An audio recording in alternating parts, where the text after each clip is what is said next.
BFM Business présente Les pionniers chez Fred Mazzella, avec Frédéric Mazzella et Stéphanie Colo.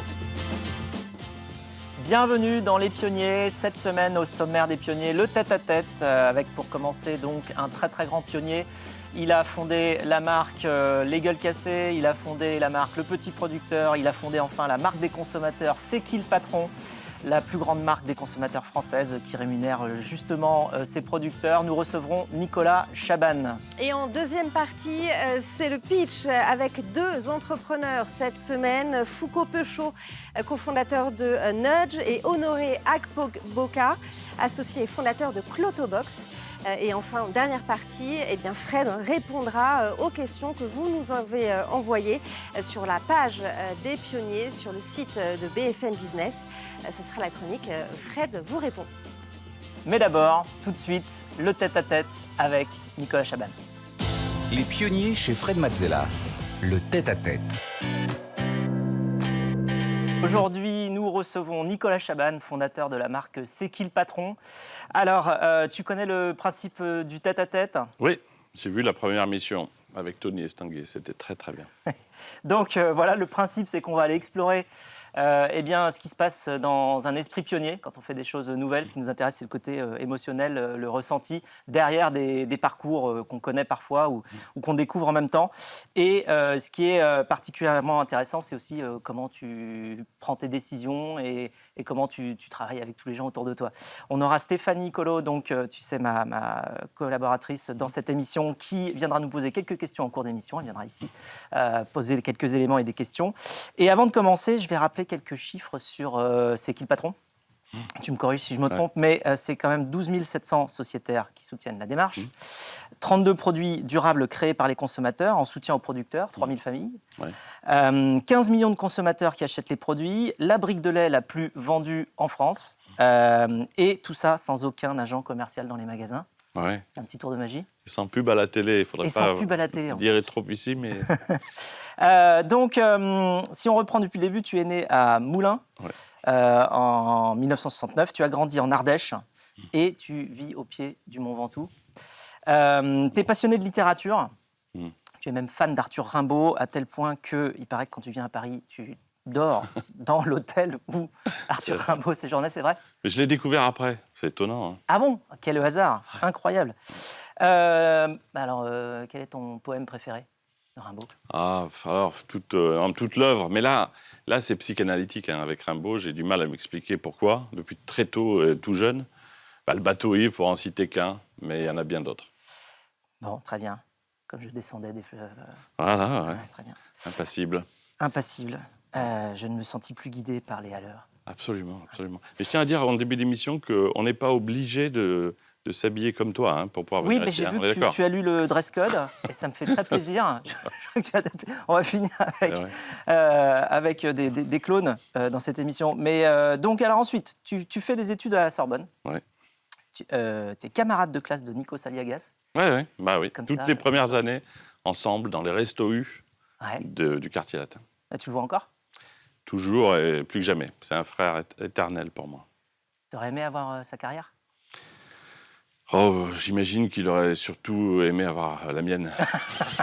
On lui dira, très bien.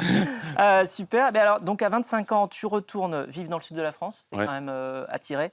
Au Mont Ventoux. Je ne suis jamais parti en réalité, parce que quand on est là-bas, c'est un phare, le Mont Ventoux, pour ceux qui vivent autour. D'accord. Et tu choisis l'entrepreneuriat en te lançant en lançant un réseau solidaire de stations de lavage auto. Alors c'est quoi un car wash solidaire ? Je suis quand même curieux. À l'époque, il n'y avait pas sur les parkings de petits centres de lavage qui permettent de laver la voiture pendant le temps des courses. Et en réalité, à ce moment-là, on avait des copains qui étaient un peu en difficulté pour trouver du boulot. Et je me rappelle, ça a été un déclencheur. C'est toujours le même système. Essayer de faire des choses qui peuvent aider d'autres gens et pas seulement soi. Et on a pu donc créer un premier site. Ça s'appelait Wash & Wash. Il y en a eu plusieurs. Et ça a aidé des gens, notamment en réinsertion, à avoir un premier job au contact de tout le monde. Et nous, c'était nos copains, ces gens-là. Donc, ça nous a permis de faire une belle aventure humaine absolument inoubliable pour nous. Alors, c'était ta première aventure entrepreneuriale. Il y a déjà la solidarité au cœur. Enfin, on va avoir le temps Il y a déjà les hypermarchés. aussi. Ah oui, déjà les hypermarchés. C'est un Auchan, je me rappelle. On a été aidé par le fondateur d'Auchan qui nous a amené sa voiture, Gérard Mullier. On gardait son chien pendant qu'il faisait ses courses. Et on a dit au directeur de magasin, si monsieur Mullier trouve que le service est pas mal, c'est que ça doit être quand même intéressant de le développer dans d'autres magasins. Et c'est comme ça qu'on a pu le faire dans différents magasins Auchan au départ. D'accord. Et donc la solidarité, c'est quand même un moteur qui est au cœur de tout ce que tu entreprends, tu penses? Ouais, c'est étonnant, mais on ne se lève pas le matin en se disant il faut absolument, de toute manière, faire quelque chose qui va impliquer le sort d'autres gens. Mais c'est après coup, en y repensant, effectivement, on m'a fait ce petit repère. On m'a dit, mais des stations de lavage auto en passant par le petit producteur, les gueules cassées, c'est qui le patron, il y a toujours ce fil rouge, faire à plusieurs les choses pour que ça serve au plus grand nombre. Voilà. D'accord. Alors donc, c'est quoi le point commun justement entre le lavage auto et la confrérie des fraises de Carpentras? Parce qu'il y a une histoire là derrière ça. Bah, c'est des copains, hein. On est un groupe de copains, effectivement. Bah, là, vous avez la confrérie de la fraise de Carpentras. Pour faire simple, une confrérie, c'est aider des producteurs à vendre leurs produits. Là, c'est la fraise de Carpentras, elle est très bonne et définitivement bonne. Et dans une confrérie, il y a les producteurs, les emballeurs, et il fallait un communicant. C'est comme ça que les copains de classe, qui étaient eux-mêmes producteurs de fraises, m'ont dit « Viens nous aider ». Et on est arrivé à Paris, l'aventure elle est incroyable. Je me rappelle qu'on voulait essayer de marquer les esprits. On s'est dit on va aller à l'Élysée. Et là, je n'oublierai jamais effectivement, je me rappelle de mon père à qui j'ai dit « Mais tu crois qu'on peut appeler l'Élysée pour offrir des fraises ?» Il a eu cette réponse, il m'a dit bah, « C'est l'endroit qu'il faut appeler parce que j'imagine que jamais personne ne leur a proposé. » Donc ça a créé une forme de nouveauté, ça c'était aussi simple que ça. J'ai passé un coup de fil. Je me rappelle à Madame Gastellu et elle a dit « Mais bien sûr, venez offrir les fraises. » Et ça a marqué le point de départ de la production annuelle. Ça a attiré l'attention de la presse et ça a aidé, bien sûr, les producteurs à vendre leurs très beaux produits. Et alors, on m'a dit que tu avais aussi déguisé ton cousin en fraise géante pour l'occasion. Oui, j'espère que vous... Mais oui, on était tous... Alors Comment moi, j'avais plutôt... Moi, je faisais les RP, donc je n'avais pas tout le temps le costume de fraise. Ils m'en ont beaucoup voulu, mais tout le monde était habillé en fraise. On s'est retrouvés dans des endroits incroyables avec ce costume très typique. Et on a fait un jour une émission, le Grand Journal, et il fallait faire avec Louise Bourgoin, qui faisait une météo à l'époque, qui est devenue actrice après, un moment, un happening, comme on dit, avec les fraises. 3 heures avant, le producteur ne peut pas venir. Donc moi, je me retrouve sans personne. Je tenais le panier de fraises. Et j'avais un cousin, plus jeune que moi, qui fait de très belles entreprises aujourd'hui. Il a fait des choses géniales, là, dans la téléphonie. Et il m'avait dit, tu m'as aidé, si un jour je peux t'aider, n'hésite pas. Ah oui, mais il ne savait pas. Il ne savait pas que ça allait être ça. Et je lui ai passé un coup de fil en lui disant, écoute, est-ce que tu peux dans 1 heure être sur le plateau du Grand Journal? Mais il y a un petit détail que je dois te dire quand même, c'est que tu seras bien en fraise. Et il a mis un 10e de seconde, pas plus, à dire oui. J'ai vu que ce 10e de seconde, et pas plus, racontait le fait qu'il avait été loyal jusqu'au bout. Il m'a dit bien sûr. Et il était habillé en fraise, donc, bon. avec nous. Mais ça a aidé énormément la démarche, puisqu'après, ça a fait connaître ces productions de qualité, mais qui étaient déjà mal rémunérées. Parce qu'une fraise, je le dis vite fait, c'est pas, il y a une fraise de pleine terre, travaillée dans des petits rendements, et puis la fraise industrielle. C'est pas le même produit. Ça devrait même pas s'appeler pareil. Bon, je retiens que faut pas te devoir quelque chose parce qu'on peut se retrouver habillé en fraise géante sur un plateau de télé juste après. Et donc, à partir de là, tu poursuis ton aventure, toujours dans le secteur agricole. Et en 2009, tu lances avec ta sœur la marque Le Petit Producteur. Ouais, c'est la suite de l'histoire. Hein. Pourtant, tu n'as jamais été producteur toi-même. Non, mais j'étais tellement au milieu de ses copains. Je trouvais tellement injuste le boulot qu'ils faisaient. Je les voyais travailler le week-end pour faire des sublimes produits qui étaient mal vendus. Le Petit Producteur, c'est simple. C'est comment on peut faire pour qu'un produit soit inoubliable. Tu l'appelles du nom de la ferme familiale, on ne retient pas le nom. Tu mets la photo, c'était ça l'idée, sur la barquette de fraises. Tu n'oublieras jamais le visage de celui qui a fait une très bonne fraise que tu as envie de retrouver. Donc là, on voit toutes les bouteilles avec justement les petits producteurs sur chaque... Voilà, et là, c'était après les jus et les déclinaisons. Et c'était toujours vraiment le producteur qui le faisait. La fraise était celle de celui en photo. Après, il y a eu des déclinaisons où tu ne sais plus si c'est un acteur ou un producteur. Ça, c'est un peu moins bien. Stéphanie, Oui, après le petit producteur, vous créez le collectif Les Gueules Cassées. On est en 2014. L'objectif, c'est de vendre des fruits et légumes abîmés à un prix réduit, généralement 30% moins cher. Et très vite, les distributeurs référencent ces produits étiquetés Quoi ma gueule. Le succès est énorme et traverse même l'Atlantique. On va voir le New York Times écrit un article sur vous et sur le collectif, article intitulé Sauver la planète, manger affreux. Oui, c'était une incroyable surprise. C'est en France qu'est née cette idée que des produits avec des petits défauts d'aspect ne devaient pas être jetés. Ils avaient le goût de leurs petits frères et grandes sœurs. Ils pouvaient être vendus moins cher. Et le New York Times, face au succès rencontré en France par la démarche, a fait cet article qui ensuite a fait connaître la démarche partout. Et ça nous a aussi pas mal aidé. Ouais. Bon, les gueules cassées à New York, on peut dire que ça a de la gueule. Tu y allais? Alors, il y a un Américain, c'est le début de C'est qui le patron? Il y a un millionnaire américain qui vient en disant « ça doit se généraliser dans le monde entier ». Et ce jour-là, les valeurs qu'avait ce monsieur n'étaient pas quand même les nôtres, puisqu'on était toujours, à ce moment-là, et comme aujourd'hui, une coopérative de consommateurs. On voulait que ça aide les producteurs avant que ça aide des investisseurs. On ne s'est pas entendu, mais ce jour-là, dans cette pièce, il y avait Bertrand Swiderski de Carrefour, et c'est là qu'est né le début de C'est qui le patron, pour info. Alors, qu'est-ce qui les intéressait, tu crois, les Américains? C'était le côté anti-gaspi ou le côté cuisine française avec des légumes abîmés Ah, c'est dur d'être dans le cerveau d'un Américain qui fait du business comme ils le disent plus que nous. Non, je crois que lui avait repéré une équation. Mais tant mieux, ça c'est pas grave si c'est une motivation pour des gens, tu le sais bien. Quelle que soit la motivation, si elle reste saine et qu'elle respecte tout le monde, elle est une bonne motivation. Il s'est dit, il y a des millions de tonnes, en France c'est 10 millions de tonnes jetées chaque année, de produits qui ne voient pas un estomac humain. Ils pourraient être vendus moins cher. C'est quand même intéressant parce qu'ils sont moins chers. Ça fait quel Ça fait oui, tu as raison, ça fait le Stade de France rempli à ras-bord. C'est tellement plus parlant. On met un petit sac au milieu du Stade de France, on arrive aux toits chaque année. C'est Wembley qui avait fait cet exercice en Angleterre, c'est à peu près le même ratio. Et il s'est dit, je vais sauver ces produits en les vendant moins cher. Je crois qu'il avait des motivations peut-être plus intimes et personnelles, mais derrière chaque idée saine et vertueuse, il y a aussi la possibilité de faire quand même quelque chose économiquement. Ce n'est pas une idée qui coupe de la partie, entre guillemets, business. On le voit d'ailleurs avec C'est qui le patron. C'est le plus grand succès depuis 40 ans. Ça n'a pas coûté autant d'argent que des grandes marques avant elle, et pourtant c'est d'une rentabilité telle qu'on peut aider beaucoup de gens. Donc il y a un rapport sain entre les valeurs et l'économique. Alors, je pense qu'on va voir des légumes abîmés pour voir bien à quoi ça ressemble. Ils sont très bons, mais du coup, ils sont un petit peu, ils ont des défauts, mais ils sont d'autant plus attachants. Ouais, voilà. Voilà, donc là. Vous avez, je ne sais pas si on va la voir, mais vous avez une fraise. Et bon, ça c'est. Une aubergine. Non, puis ça nous rappelle finalement. Voilà, vous avez quand même cette maman et cet enfant. Je sais pas, on peut voir ce qu'on veut, mais qui montre bien qu'on peut avoir des petits défauts, on en a tous, mais avoir des valeurs qui doivent être finalement vues et achetées. C'est ce qu'on a essayé de lancer. Et depuis, il y a beaucoup d'initiatives anti-gaspi qui sont partout dans le monde.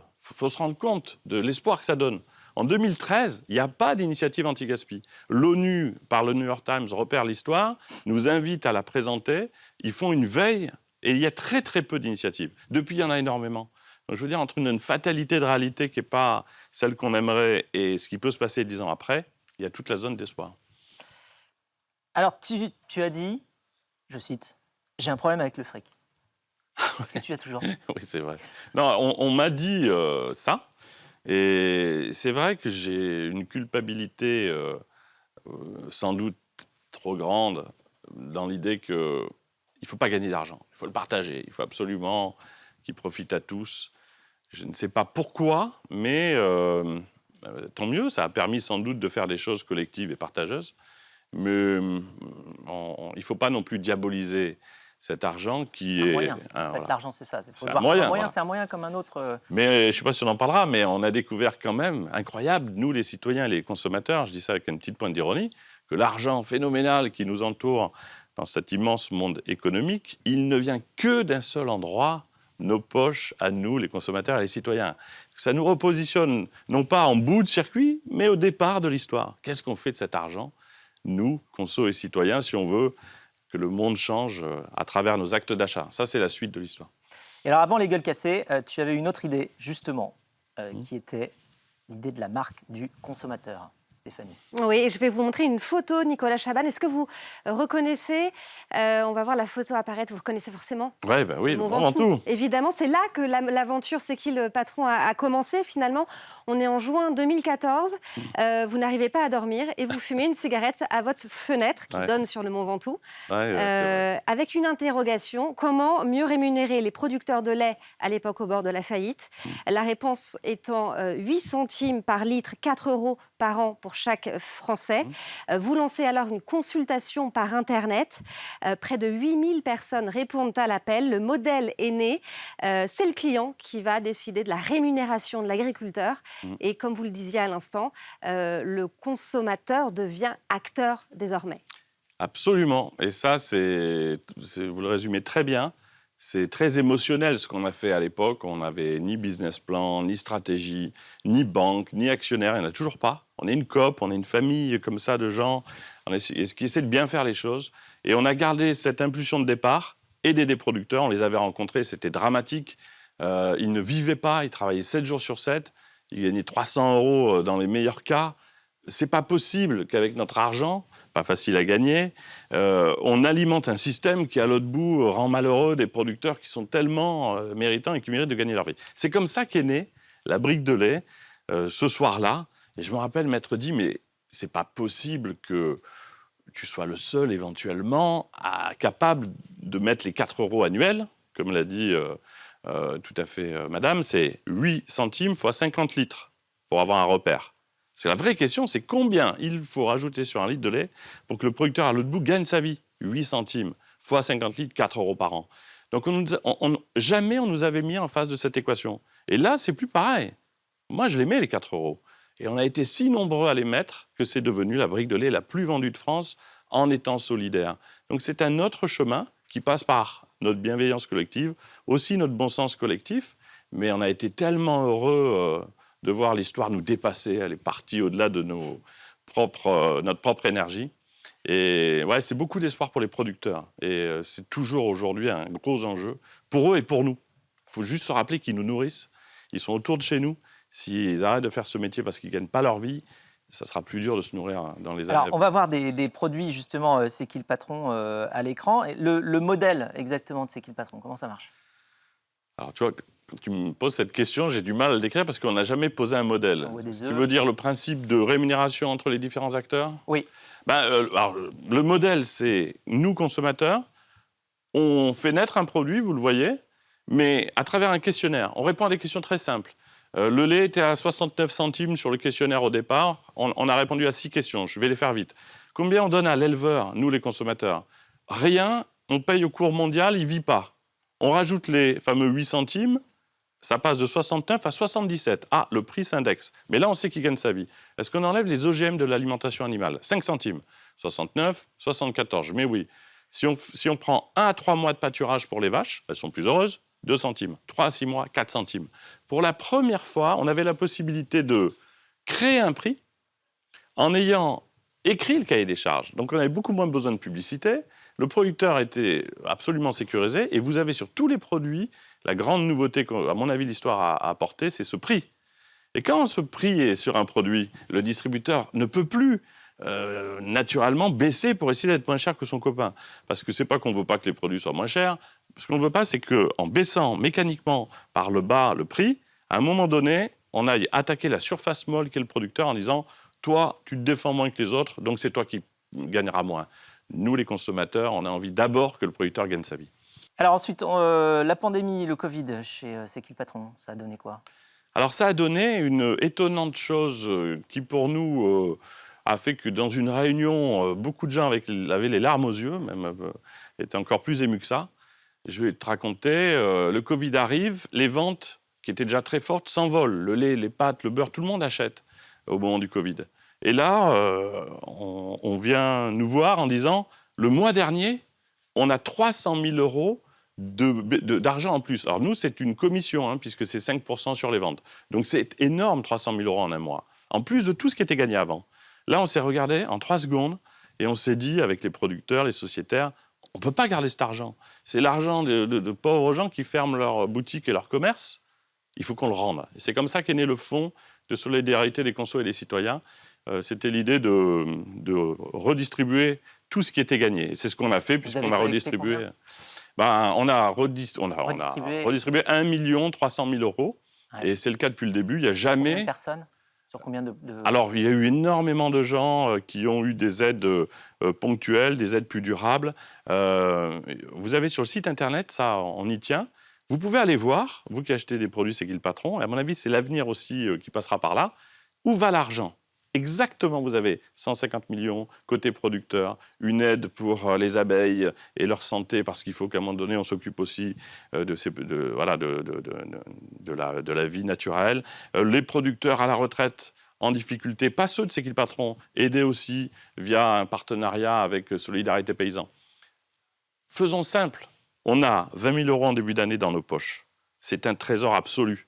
Aujourd'hui, c'est... finalement un peu perdu dans nos achats dispersés.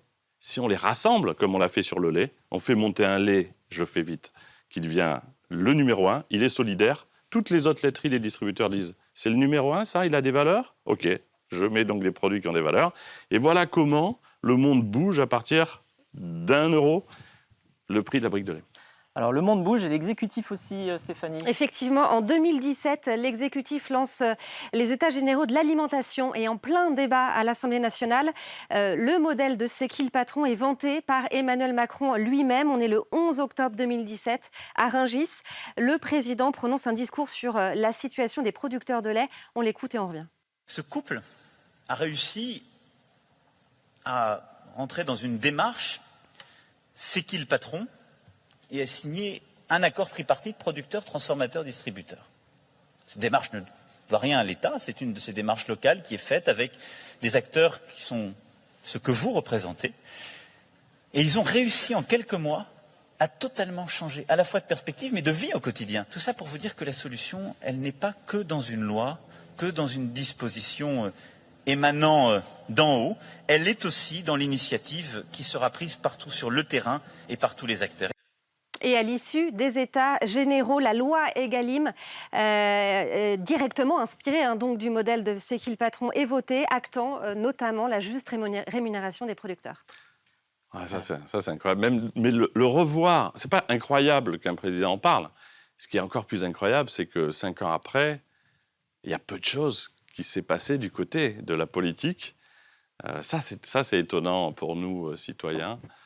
Tout le monde avait sans doute de la volonté de le faire. Le président prend la parole, dit « ça marche, c'est porté par des citoyens, ça ne coûte rien à l'État, il faut le généraliser ». Ça s'est généralisé par la force qu'on a mis, nous, citoyens, individuellement à le faire. Mais, je vais le dire comme ça, l'État, le gouvernement n'a pas réussi à trouver les outils politiques pour pouvoir le faire. C'est peut-être aussi quelque chose qu'il faut faire évoluer. Alors, la toute petite question de la fin, c'est qui ton patron ? C'est absolument l'intelligence collective, bien plus que l'intelligence individuelle. Désolé de te rappeler ce qu'est dans la vie naturelle une preuve de tout ça, la murmuration, les immenses vols des tourneaux tournoyant dans des figures parfaites. Les scientifiques ont montré qu'il n'y avait pas un leader. Il n'y a pas un oiseau qui dit au groupe comment faire ces volutes fabuleuses. C'est l'intelligence collective qui s'empare du groupe et qui lui fait faire ce qu'aucun individu n'aurait pu faire à ce groupe. C'est sans doute un peu ça. Merci beaucoup, Nicolas. C'était un excellent entretien plein d'émotions. On se retrouve, nous, tout de suite après pour la deuxième partie des Pionniers. Les Pionniers chez Fred Mazzella sur BFM Business.